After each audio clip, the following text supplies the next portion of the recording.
Bonjour, ici Julie, ancienne propriétaire directrice de garderie en installation. Aujourd'hui, je t'explique pourquoi il est important d'éduquer tes parents. Je suis coach en entrepreneuriat en petite enfance et ma mission dans la vie est de te partager mon expertise et mes connaissances pour t'aider à réaliser ton rêve de démarrer ta propre garderie. Je reçois souvent des questions de la part de personnes qui démarrent des garderies en installation non subventionnées concernant justement la différence de prix avec les garderies qui sont, elles, subventionnées et comment faire accepter aux parents cette différence de prix-là. La majorité des parents ne sont pas familiers avec le domaine des garderies et de la petite enfance.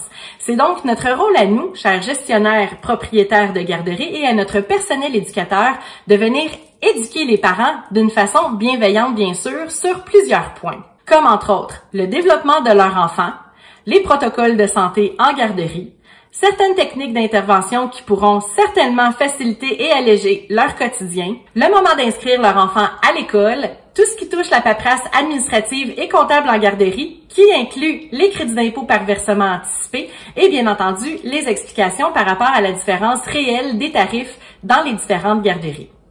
Et bien plus. Je te montre un petit tuto pour expliquer et démontrer à tes parents la différence réelle de paiement entre une garderie subventionnée et une garderie non subventionnée pour pouvoir mieux les éduquer. Nous revoici pour le petit tuto. Donc, je vais partager mon écran. En fait, première chose à faire, il faut aller directement sur le site du ministère de la Famille. Bon, lui, il veut pas que j'écrive. MFA, pourquoi il veut pas? Là, voilà. Alors, mfa.gouv.qc.ca, donc sur la page d'accueil, tout à droite, on a mon coût quotidien. Donc, ici, la petite calculatrice. Calculez-le maintenant. Et là, ici, on peut jouer avec les chiffres. Donc, admettons, si on dit, par exemple, une maman monoparentale qui gagne 50 000 $ par année, ici, le nombre de jours durant l'année varie entre 260 et 261 d'une année à l'autre. Tout dépendant le nombre de jours payables en un an, qui inclut les journées fériées. La contribution du parent, donc admettons que vous chargez 50 $ par jour. Alors, la maman monoparentale qui gagne 50 000 $ par année et qui paye un tarif de 50 $ par jour, on voit ici la différence de prix. Donc, la garderie subventionnée, alors 8,70 par jour, qui va devenir 8,85 au 1er janvier. C'est sûr qu'il n'y a pas d'autres subventions de la part du gouvernement au provincial. Par contre, il va y avoir de l'aide au niveau fédéral. Alors, la maman, à la fin de l'année, c'est 6,57 qu'elle paierait de sa poche si elle a une garderie subventionnée. Notre même maman qui paye 50 $ par jour va avoir droit à des crédits d'impôt par versement anticipé de la part du provincial tous les 15 du mois. Ça va être déposé directement dans son compte bancaire. Et à la fin de l'année, sur son rapport d'impôt, elle va pouvoir avoir d'autres crédits d'impôt de la part du fédéral. Donc, à la fin de l'année, c'est 13,72 qui va sortir de ses poches et non 50 $ par jour.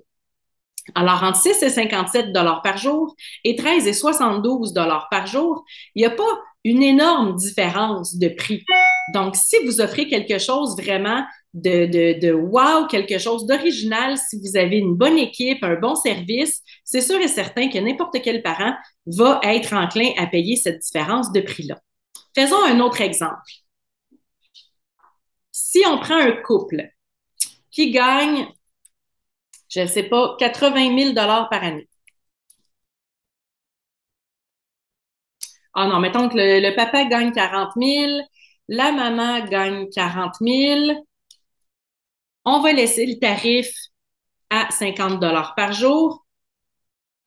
Donc, vous voyez ici la même chose. Si jamais ils ont un enfant dans une garderie subventionnée, le coût à la fin de l'année serait de 7,33 $ par jour. Et pour une garderie non subventionnée à 50 $ par jour, le montant serait de 16,43 $. Donc, ça sera à vous de venir faire peut-être une petite démonstration aux parents pour leur montrer la différence réelle. Et souvent, les parents vont être enclins à payer cette différence-là si vous avez quelque chose de fort en place. La majorité des parents ne savent pas ça, donc c'est à nous à venir leur expliquer et les éduquer. Psst, quand on prévoit démarrer une garderie en installation non subventionnée, peu importe le prix qu'on va facturer aux parents, le parent aime en avoir pour son argent comme n'importe quel client. Ce sera donc à toi de mettre en place plusieurs choses pour ce faire et pour te distinguer. Pour connaître toutes les étapes pour démarrer ta propre garderie, Tu peux les télécharger gratuitement sur mon site internet au www.juliemassaro.com. Ensuite, selon ton besoin, il me fera plaisir de t'accompagner au démarrage de ta garderie. N'hésite pas à aimer et à partager ma vidéo. Ça fait toujours plaisir. Ici Julie Massaro qui te dit merci et à bientôt!